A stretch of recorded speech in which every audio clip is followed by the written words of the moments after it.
enfin j'ai l'impression, je sais qu'il y a deux aspects en fait. Il y a d'abord le fait que les écrivains invités, enfin en résidence, enregistrent les histoires, c'est-à-dire qu'il y a un fond de gens, ordinaires, qui racontent chacun une histoire, une anecdote qui lui est arrivée, une histoire invraisemblable, cocasse, comique ou pas comique, dramatique ou tragique. Et ça, c'est conservé, et c'est à partir de ce matériau qui lui-même est conservé, qui constituera une bibliothèque sonore, que chaque écrivain reproduit un livre qui est une vision subjective. C'est bien ça, non?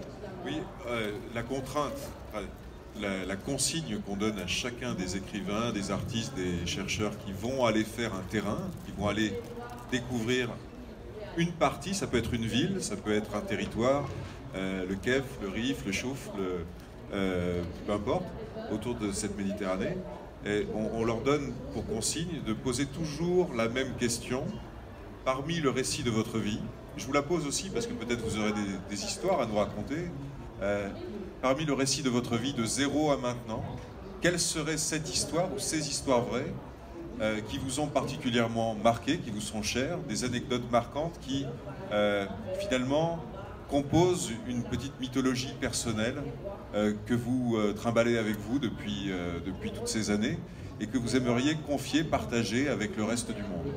C'est ça cette bibliothèque, c'est ça ce projet, c'est d'abord et avant tout mettre en commun, redéfinir l'histoire et la géographie de la Méditerranée à travers les histoires des individus et non pas à travers tous ceux qui nous gouvernent ou qui ont le pouvoir et qui décident de l'histoire qu'on a vécue.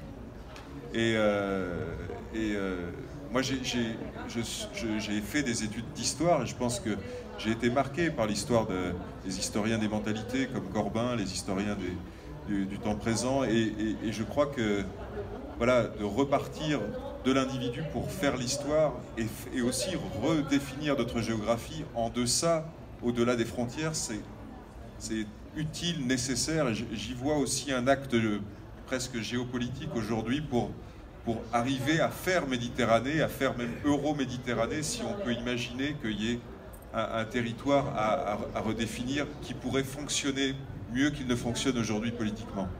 C'est en repartant des individus qu'on peut y arriver.